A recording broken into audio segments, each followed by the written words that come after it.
What's up, guys? It's Riverside the Great, aka Vaccine Riverside. Uh, yeah, and I got my vaccine today, but we are here for episode 4 of the Crunch Time podcast, and we're gonna come through in the clutch once again. And today, I'd like to call this episode the Hall of Fame episode. Yo, what's going on, guys? It's TC Films here. Yeah, and we're just going to be covering like a lot of Hall of Fame debates that are commonly talked about in sports. So today we're going to be talking about Julian Edelman, LaMarcus Aldridge, Derrick Rose, Pau Gasol, Rajon Rondo, Andre Iguodala, Pete Rose, and steroid users as a whole in baseball. So yeah, did you want to start talking about Edelman? Yeah, first of all, I want to say thank you, Julian, for your contributions to my fantasy team in about 2018. We took like third place, got like $20. But I'm sorry, Julian. I'm sorry to say this, but I don't think you should be in the Hall of Fame unless guys like Sterling Sharp, Wes Welker, and Hines Ward make it in before you, because all three of those guys have better numbers in their careers than Julian did. Exactly. I think if Julian were to play more years, he certainly would have been in. Like, as much as I love Edelman, like he's one of my favorite players growing up. I just don't think he's gonna get in because, like, obviously, like you said, I think Hines Ward is a more capable player. And the thing that holds Edelman back is that the fact that he's never made a Pro Bowl, and he didn't really have the true regular season numbers to kind of put himself above, like, because it was always like Antonio Brown and Julio Jones and Hopkins when he was playing. But he really boosted his case with his playoff stats, as he was second all time in playoff receptions and receiving yards. Which is pretty crazy if you think about it. Like, if you had to guess out of all people who would be second all time, like behind Jerry Rice, I wouldn't predict Edelman. It's just a cool thing. Definitely not. Yeah. Yeah. Anything else for Edelman? Yeah, it's just that I wrote a lot because he's like one of my favorite players, but he has a Super Bowl MVP against the Rams, and I know Hines Ward has one too. So, and Hines Ward has like, I don't know if he almost has like more of Edelman's stats like during the regular season too. And then he has exactly 1,000 catches in his career. Really? Mm-hmm. Do you know about how many receiving yards he has?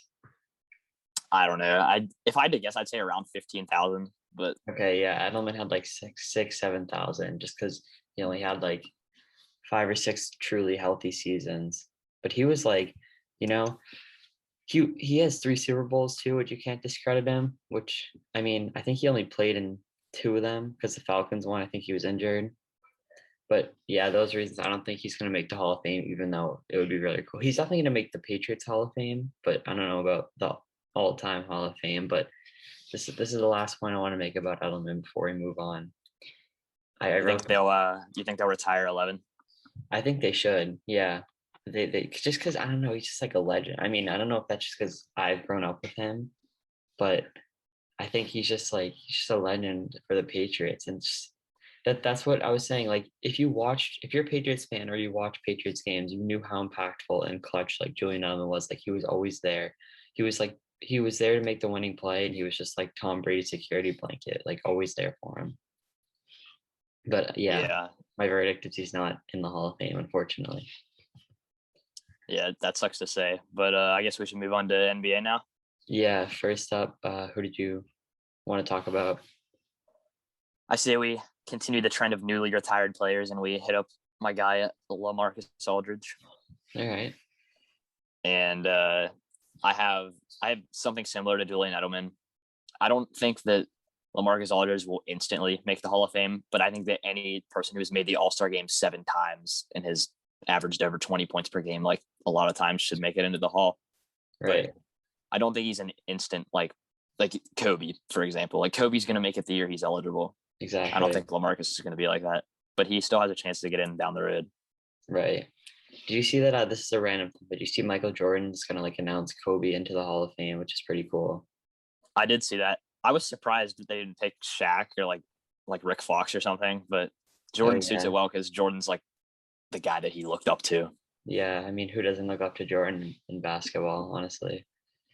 Yeah, I put down a few notes on Aldridge's stats. He ranks 47th all time in total points, 62nd in rebounds, 68th in blocks, 71st in minutes.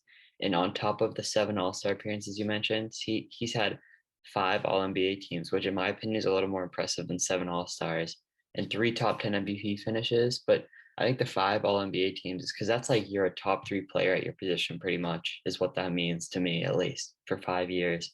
And then averaging 20 points, 8 rebounds per 36 minutes for his career, which is very impressive. The thing is, that's holding him back though is his playoff success. It's almost like the opposite of Edelman in a way, because Edelman really showed out in the playoffs, whereas Aldridge, he played in the playoffs, like he was part of some great teams, but his teams just never got past. I don't think Aldridge ever made it past the conference finals when he was with the Spurs. Yeah, he doesn't have one of these. Yeah, he doesn't got a ring. But honestly, if he finished out the season with the Nets this year and say hypothetically they won the championship, I know the Celtics are going to win it, but if the Nets were to win it, I think his case would be a lot stronger just having that one ring, because he was still contributing to the Nets team when he was healthy, you know. Yeah, for sure. And yeah, or sorry, you're about to say something. Nah, you got it. I just had like 2 more quick points. I was saying he had to face a lot of tough teams too, as part of the Trailblazers and Spurs. Like he had to go against like Kobe's Lakers and the Steph Curry led Warriors too, and never made it to the finals. Which is understandable. Like everyone has to face tough teams in the playoffs, but just goes to show like he had some really tough competition. But yeah, despite him being like a great player, I think it's hard to see him getting in the Hall of Fame maybe right away. I think there's a chance, a solid chance. Like maybe if there's like a weaker Hall of Fame class, he could get in. I'm not too sure how the voting works for NBA. I know how it works for MLB, but NBA, I'm not too sure. But I wouldn't be shocked basically if he got in, you know. Yeah, for sure. I don't know if any other legends are going to retire at the end of this year, but if any other legends do retire, like say Rondo, for example. Yeah. Or like who else is old? Maybe? Carmelo, yeah. Yeah. Those two would probably instantly get in. Yeah. But Okay. that would leave Aldridge out. Yeah, that's true. Next up, I had Derrick Rose to talk about. What do you think about Rose? Sorry, D Race fans. He's going to be the only MVP that doesn't make the Hall of Fame. Really? And I'm saying that because, like, do you know how much time he's missed? It's like Edelman, like you said. Exactly. He's just missed so much time that the consistency just isn't there. Although, I mean, obviously he's a great player. He just can't stay healthy. And plus, he's been on way too many teams, in my opinion, to be in the Hall of Fame. I know that there's not like a limit on that, but if you're like playing for a new team every season, like how are you a Hall of Famer? Yeah, that's true. It just shows like you're not, I mean, not that you're not valued, just that, I don't know, you're just easily passed around. I don't know. It's not like you're sticking with one team and kind of building up from that, you know. But I think the main thing going for him was his MVP when and like he also won Rookie of the Year, I believe. But he looking back, he's only made 3 All-Star games, and I think he's still like a great 6-man today, but he just doesn't have the numbers and the, I guess, consistency, and like he didn't have like the health to, you know, keep it up and make a real Hall of Fame case. And as sad as it is, I don't see him getting in either, but yeah. Yeah, I rooted for him. I used to be a Cavs fan, you know, because I'm the biggest bandwagon in the world. Mm-hmm. Like this is like I was a Hornets fan too, but like I also like the Cavs. But I was rooting for him when he was a Cav. That time right there as a Cav, that was like a weird part in his career. But that could have been something if they won a ring. I totally forgot that he was on the Cavs. I also forgot Isaiah Thomas played for the Cavs. Just weird. Wait, so I was a 7th grader. Yeah. Oh my God. Wow. Time flies. Wait, so Rose, he's been on the Bulls, obviously, Cavaliers, Timberwolves, Knicks. He was on the Knicks before 2 times, right? Knicks in between Cavs and Bulls. Oh, really? Okay, so the Knicks was the first team that he went to. The Knicks, Bulls. Really? Yeah. No, it just stinks because, I mean, he's definitely a solid player today. Like you can still see his athleticism, but it's just not what it once was, and it's sad to see that injuries kind of took over his career. And I think if he, as I said before, he would be a Hall of Fame player if he wasn't injured, if he kept up his numbers. But I don't know, he just doesn't have enough to get in. Agreed. Yeah. Got Marcus Aldridge up next. Yeah. Big boy. He made 3 All-Star teams. This is just off my research, and he won a Defensive Player of the Year, and he won a title with Toronto. And he was a big reason for their success too, because he played great defense. And he was also part of the Grizzlies, which for like probably like a decade or so, if I had to guess. And he led them to the playoffs many years. But he has like some very solid accolades. I see Aldridge having a better shot at getting in than Gasol, to be honest. I don't know what you think, but Borderline. If I had to pick, I mean, I'm kind of in the middle here, but if I had to pick, I'd say no, just because of his lack of playoff runs as a Grizzly. me He did too. win the One Ring with Toronto, and yeah, like you said, he was a huge part of their success. But I mean, he didn't really do much as a Grizzly, and he was there for a whole decade. He did go to like what 3 All-Stars? You said? He had 3 All-Star teams. But yeah, he was like alongside Zach Randolph and leading those Grizzly teams, and they also faced some tough competition. But sometimes what you got to do if you got to get through. I just think they lacked like a superstar, probably to push them over the hump to get to the finals. Yeah, it's kind of tough when like yeah, Mike Conley, Zach Randolph, and Marcus Gasol. Those are like that's a balanced team. Yeah, it's like the Jazz almost. I mean, the Jazz had Mitchell. I think we've talked about how he's a borderline superstar, but Yeah, we did this in the first episode actually. yeah, it's funny. Yeah, so my verdict for Gasol is no. Unfortunately, I mean, I don't know if I'm holding these players like the too high of standards, but I'm gonna say no for Gasol. That's what I feel like too. Like I've said no for everyone so far except for Aldridge, who I said maybe in like 10 years. Yeah, Maybe I'm just valuing these people too high or too low. But yeah. But I I've think always been a tough grader. right. The thing is with Aldridge, the difference that I think championships are very highly valued in terms of going to the Hall of Fame too. And he did win one with Toronto, so that really like builds up his case too. Even though he probably wasn't like a top 3 player on their team at that time, or top 4 maybe, because they had Kawhi, Siakam, um, Van Vliet, and Lowry, Lowry. Yeah, that's the top four right there. Has to be. but Gasol is just like a solid role player, and he definitely you can't say he didn't contribute, but he wasn't like the reason. Like I think they still had a solid shot to win it if Gasol was on the team. It's tough to say though, because he was definitely needed for that playoff run. I think he guarded like Embiid, so that was big too. During their last run, I couldn't figure out why the heck he was starting over Serge Ibaka. Oh yeah, I know it was strange. I don't know what When the we played them in that 7-game series, I was just like, dude, Daniel Tice is going to dominate this guy. exactly. No, it's weird to think though. It kind of I don't know if this goes to show Gasol's value, but just how bad the Raptors are this season, and they lost Gasol and Ibaka. Like I don't know. Maybe Gasol Did is they lose anyone else? I mean, Kawhi, obviously, but that was 2 years ago. yeah, but even like Like, I last guess season, OG Anunoby and Siakam aren't like what they expected. exactly, yeah. And they had Norman Powell step up this year too, and still can compete. But next up, I had Rondo for our Hall of Fame debate. What do you think of Rondo? I got a 9 on my back like Rondo. No, I'm Hey, playing. uh, yo, he's bar. made 4 All-Star games. Yeah. I forget who I heard that from. Shout out to whoever put that in their song. But 4 All-Star appearances for Rondo, if I'm correct. And he's led the league in assists many times in his career. 2 rings. I feel like that there shows that he is a Hall of Famer, but we'll see what you say about this. Okay, so I personally I think he's a Hall of Famer, and you could call this bias because I'm a Celtics fan. But he had a few shaky years of his career after he was traded from the Celtics. When like remember he kind of I think he had like temper issues or something, just like off the court issues with the Mavericks and Kings. But then I remember him playing solid with the Bulls and Pelicans. And then he really got his career back on track with the Lakers. And he's still been playing solid this season with the Clippers. And then he was in the Hawks too. But I remember the Celtics when they played the Bulls, when the Celtics were led by Isaiah Thomas like 4 or 5 years ago, and we were down 2-0 to the Bulls. And I think the first round, like we were the favorite of the series. We might have been the 1 seed. That might have been the year we were the 1 seed.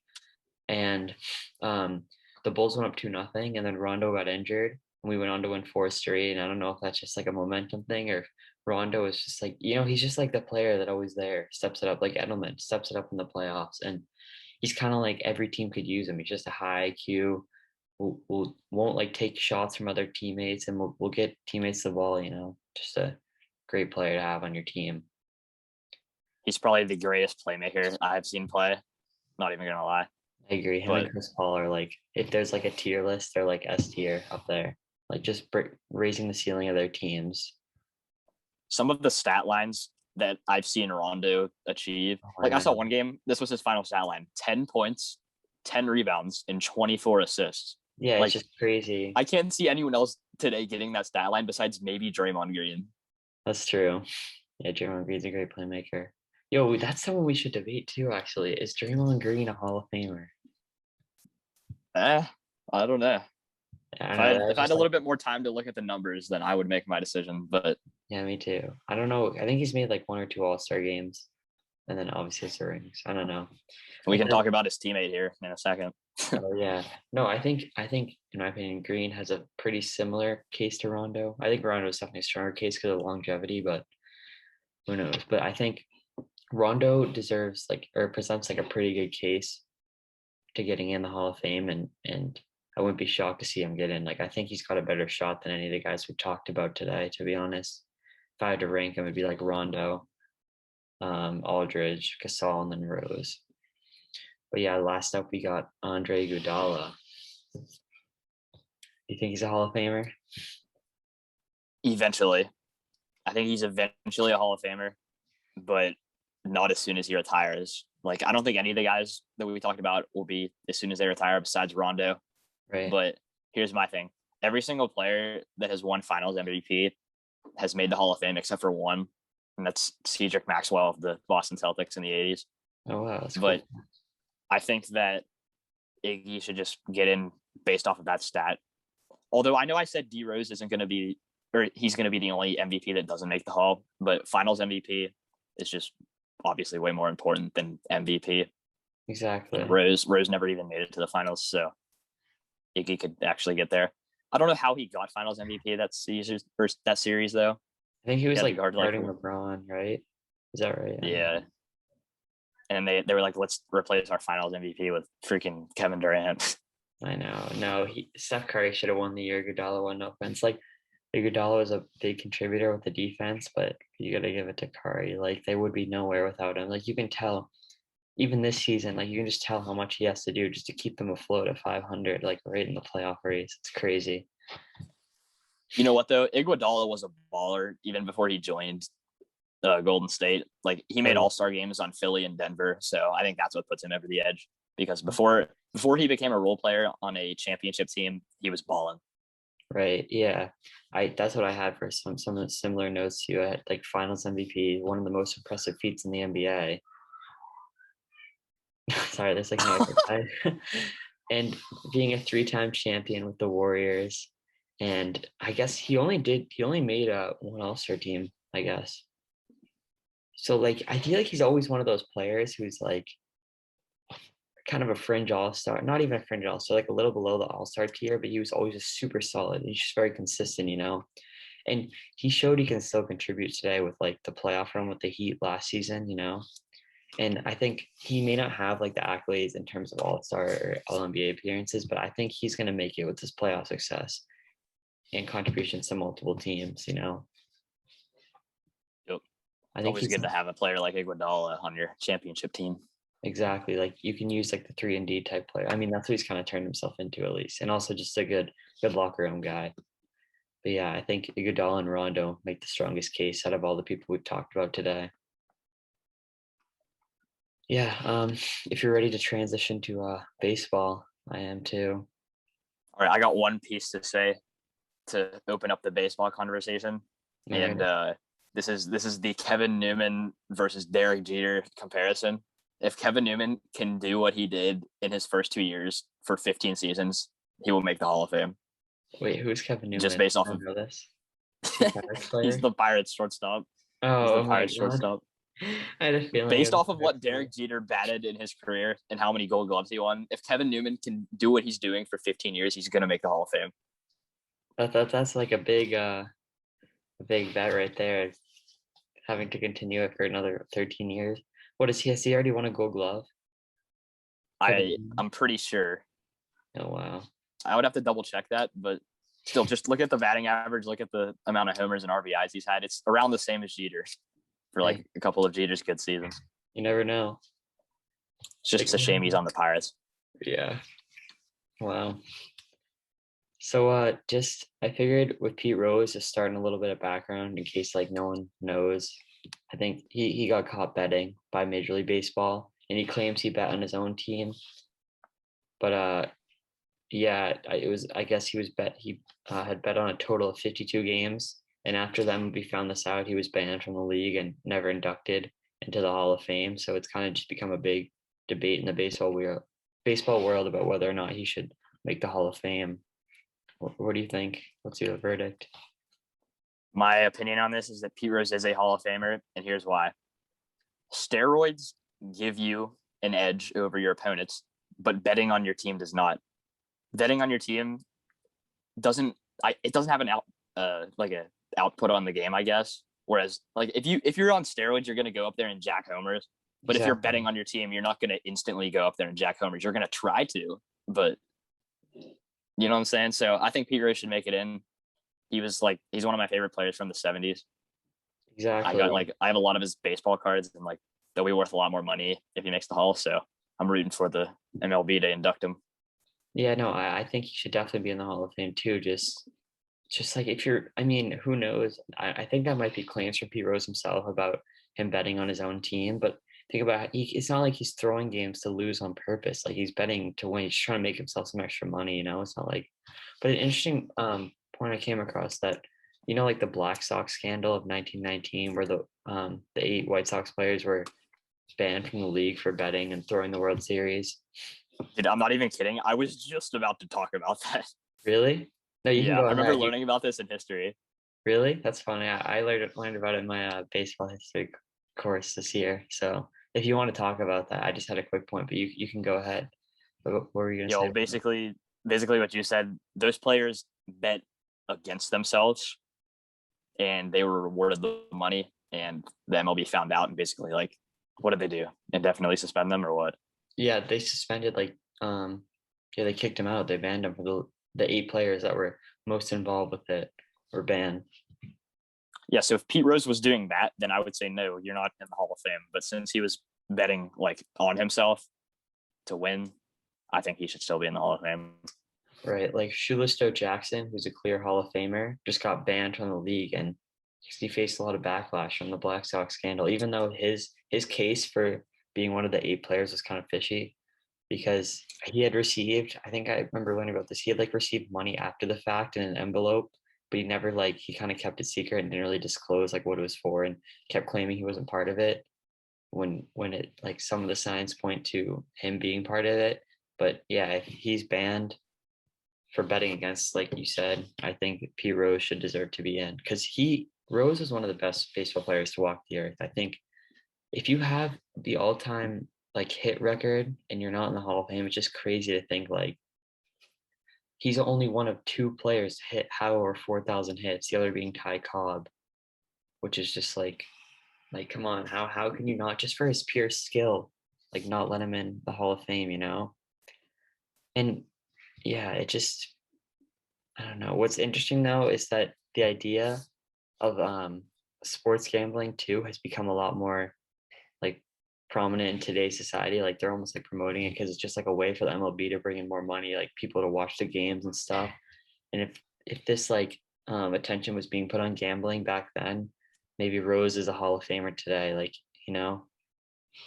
didn't even think about that. Yeah, sports betting is becoming so much more popular. Everywhere you see or everywhere you go, you see that.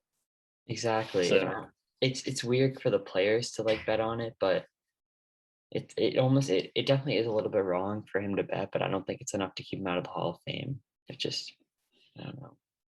Hey, how about this thing I heard the other day? So there was a Mets game going on. I forget who they were playing, but there was a guy in the crowd talking to Pete Alonso who was on deck, and he told Pete Alonso what the over-under was when they were 1 run under because the guy bet the over. And then what's Pete Alonzo do? He goes up there and he hits a 2-run home run to make it the over and win the guy's bet.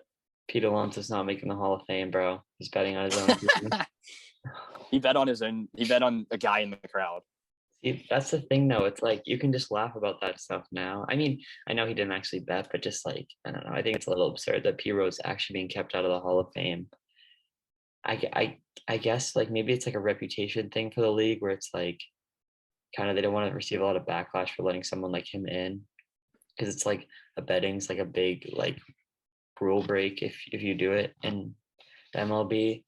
So I get they just don't want to be like, oh, like you're letting in players who are like breaking your like biggest rules, you know. But I don't know. I don't think it's that extreme. Plus the extent to like how good Rose was, I think he should be in the Hall of Fame. It's interesting to see, honestly, because you don't hear about any of this stuff in football. Like what football player bets on themselves? No one, exactly. Like either nothing in NBA or NHL either. Exactly. The thing is though, with baseball, I think a lot of like this, like the breaking the rules has to do with like the pace of the game. Cause you know how it's like people are just sitting in the dugout, just like chilling, like, cause they know they're not gonna be in the game. Like for football or NBA, like you gotta be sitting there, you're into the game, you know, like you gotta be ready to jump in if like you might get subbed in or whatever. But with MLB, it just like there's a lot of stuff going on behind the scenes, like a lot of players that aren't gonna be like, you know, aren't gonna be playing on a day, like a pitcher's once every 5 days, you know, there's just a lot of like outside time or like free time to just kind of be like putting together these little schemes, you know. I don't know. Yeah, I know what you're saying though. Like if you know you're not going to get in the game that day, you're just chilling and you're like, yo, let's just bet on ourselves. Yeah, exactly. But I just think it's crazy to think that the MLB like all-time hit leaders and home run leaders aren't going to be in the Hall of Fame. At least the home run leader doesn't have a good chance. I just using that as a Is that Barry? Yeah, Barry Bonds. I wasn't sure if you were ready to start talking about steroid users or not. Yeah, we can go ahead. Yeah, so I just had a quick couple points I wanted to make before we got into this discussion. I think I read an article on this actually last night for homework, and I kind of received a whole new perspective on steroid usage in the MLB. And hear me out, I don't think steroid users should be in the Hall of Fame, but I never realized how big steroids had become because basically this writer had done an article with this player named Ken. I had to like write down pronunciations. Community. It's like CAMINITI. He was a 1996 NL MVP, but he was the first player to openly admit to using steroids in the league. And he faced a lot of backlash from the players because like some players were like, oh, you're just discrediting other players like skills and whatnot, or you're just trying to like expose the league, like all this stuff, whatever. And he also in this interview, he had made like a guesstimate of 50% of the players were using them at the time. And although that may not be exact, it's just implying that it was very popular throughout the league. Like steroids had got to the point where players were forced into using them just to compete for their job or even like keep their job because all the players who decided to stay clean were getting their jobs taken by the players who were using steroids because they had this advantage. And it's just yeah, it's sad to see that like the clean players were kind of being overtaken by the steroid users.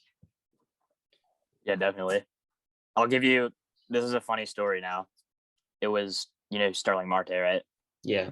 So he actually got busted for performance enhancing drugs, got suspended for 80 something games, makes his return. So I'm actually at this game. We're playing the Milwaukee Brewers, and Milwaukee Brewers have a former steroid user, Ryan Braun, on their team. So Ryan Braun comes up to bat. The crowd showers him with booze, despite the fact that this is Marte's first game coming back from using steroids. And they cheered Marte. They cheered Marte.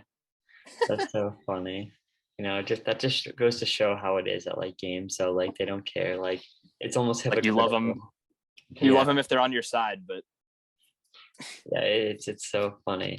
But the thing is, with steroid users, it's tough to say if they should get in because you don't really know how much of their success can be attributed to steroids. Like, in my personal opinion, they shouldn't like get in, despite how good some of the players have been, like Barry Bonds. Like, Mark McGuire, Sammy Sosa were all using steroids in that like steroid era. Was Mark McGuire a steroid user? I think he was. Yeah. Okay. And you can see like the players. There was like an ongoing joke with players all of a sudden becoming really good in their late 30s, which is never. I mean, sure it happens for some people, but you can even see with like Nelson Cruz today. He got busted for steroid usage, and all of a sudden, like this latter half of his career is just he's been playing his best baseball as of recently. I know he's not using steroids now.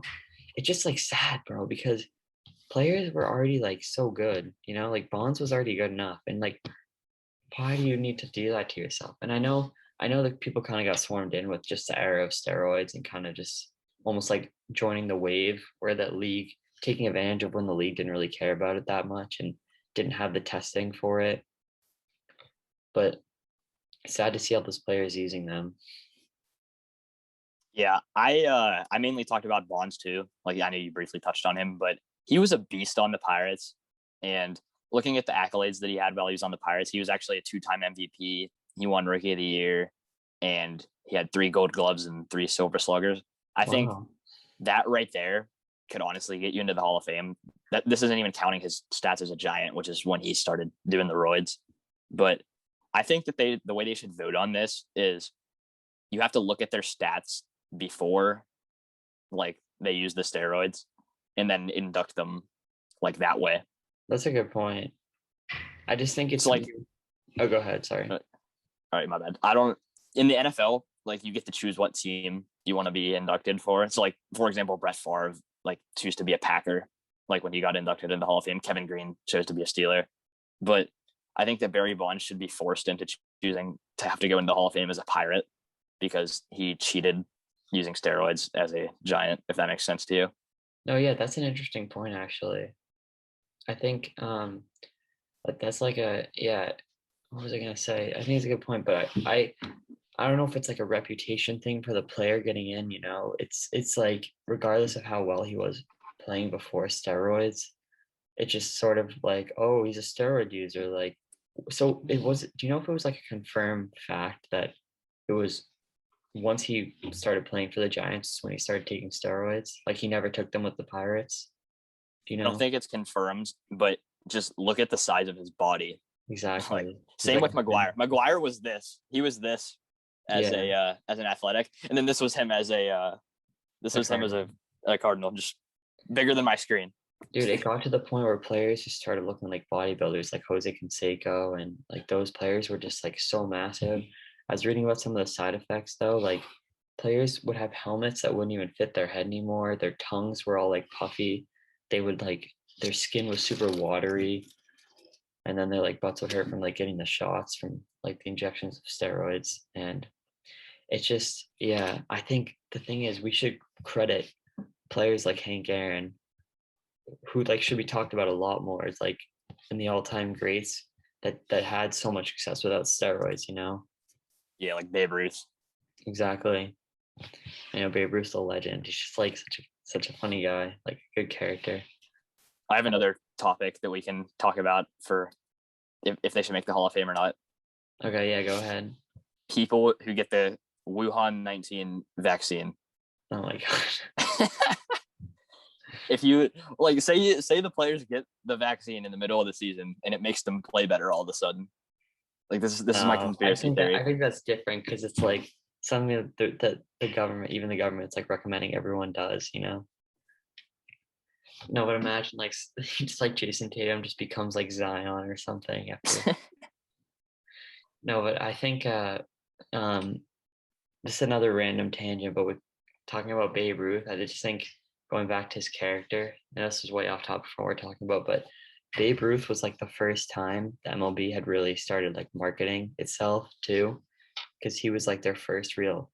I mean, they've had superstars, but Babe Ruth was like the guy known by everyone. Like he was, like baseball was like almost never as popular. Like one player was never as popular because Mike Trout's like the best player in baseball, but I feel like not everyone, like parents and whatnot, know who Mike Trout is, but everyone, even kids, know who Babe Ruth is, and it just he used to have like candy names after him. Like it just everyone knew when he was out in the streets, like trying to get his autograph and stuff. Like if Mike Trout was walking by, I guarantee like 50% of people, probably even less, would know who he is. It just kind of shows like the state of Dude, I didn't even know who my favorite player was until I walked by him, Trevor Bauer. Really? I was on my phone though, and then I look up, I see a guy with like a vlog camera, and then I'm like, wait a minute, I do a double take, and I'm like, Trevor. That's so funny. He's like, what's up, guys? No, that's funny because I feel like with baseball, like it's easier to know. I mean, I guess NBA first, and then baseball in terms of how players look. Because NFL, like I don't really know what a lot of the players look like because a lot of them are just wearing helmets like all the time. So I feel like I could just walk by like any player and wouldn't know. Obviously like the Patriots players and the superstars of the league I'd recognize, but I just mean other solid stars. Like say if I were to walk by like Khalil Mack or like George Kittle or something, like I probably wouldn't recognize them. I don't know. I have no idea what those guys look like, but I do know what a lot of the NFL players look like just by looking at their fantasy like profiles because it has like their team picture. Yeah, that's a good point. That's what I actually just pictured in my head when I said George Kittle. I was trying to think back because he was one of my fantasy teams. But yeah, going back to steroid users, my final verdict: they should not be in the Hall of Fame. As we said before, they have an unfair advantage in the playing field. If you're going to get in the Hall of Fame, it should be fair and square. And I don't know if it seems contradicting to Pete Rose, but it's different for Pete Rose because Pete Rose didn't really have some unfair advantage over the other players because he was just betting on his own team. So, yeah. Did you have anything else you wanted to cover? Yeah, I'm trying to think of one player to go on a rant about because this has been like an annual thing for me. So you go on a rant until I think of someone. True, I guess. Barry Bonds, screw you for leaving the Pirates and screw you for doing steroids. You were a fine player. Actually, screw you for getting in a fight with our manager too, Jim Leland. What happened there? Look up that video. They got in an argument and they started like fighting each other. Really? Like fist fighting or? Yeah, him and one of our coaches. Didn't Jim? How do you say Leland? Leland? Yeah, Jim Leland. Yeah. He was a coach for the Tigers, right? Like within the he almost won them the World Series. Wow, that's crazy. That's pretty cool though. Yeah, dude, he was one of the longest managers I've ever seen. I know. Like, who else was there? Like Dusty Baker's been around for a while as a manager. And also, I stand corrected. It wasn't Jim Leland. It was. Oh wait, no, this is a different video. Hold on. Oh, you saw multiple people. Yeah. Was he kind of like a hothead player then? Yeah. Oh, I see. What's that famous clip of that guy who just comes in the dugout and starts swinging his bat? Like I know Dave Ortiz broke the phone in Baltimore that one time, but there's a player that can swing the bat at like the Gatorade like container with all the ice or whatever, and he swung it. I can't remember who it was, but Sean Rodriguez punched one once. Who? Oh, Sean Rodriguez. Sean Rodriguez. I was at a Pirates versus Cubs wildcard game, and like our pitcher plunked Jake Arrieta. So then, like, the bench is clear and stuff. And Sean Rodriguez is looking for someone to fight, but no one wants to fight him. So he gets back into the dugout and starts punching the Gatorade cooler. Like, why? Why is that a thing? It was funny, though. That is great. At least he's not harming anyone else. Imagine it's like Sean Rodriguez suspended 10 games for fighting Gatorade containers. Did you end up finding out who the coach was or no? I couldn't find it because Barry got in too many fights to yeah, there's the whole list. Yeah. That's so funny. Yeah, so do you have anything else you wanted to add? No, I'm out. You good? I think this week's gonna be a bit shorter because obviously there's not too many. I mean, there's plenty of Hall of Fame debates, but next week, guys, be on the lookout. Wednesday at 2, it's gonna be a longer episode because we're gonna be doing a mock draft. What do you say, the first round? And we're gonna have to talk about every single pick and why, and it's gonna go for a while. I think it could be our longest episode to date. We might hit the hour mark for the first time, but yeah. So we just kind of had this as like a bridge episode almost to kind of get us to there. But yeah, if you guys have any suggestions of topics you want us to discuss, like any common sports debates, leave them down in the comments below. Be sure to follow all our socials. We got TikTok, Instagram, other YouTube channels, highlight videos. You go run those up. So yeah, that's gonna be all for this week's episode of the Crunch Time Podcast. Thank you guys for watching. Peace out.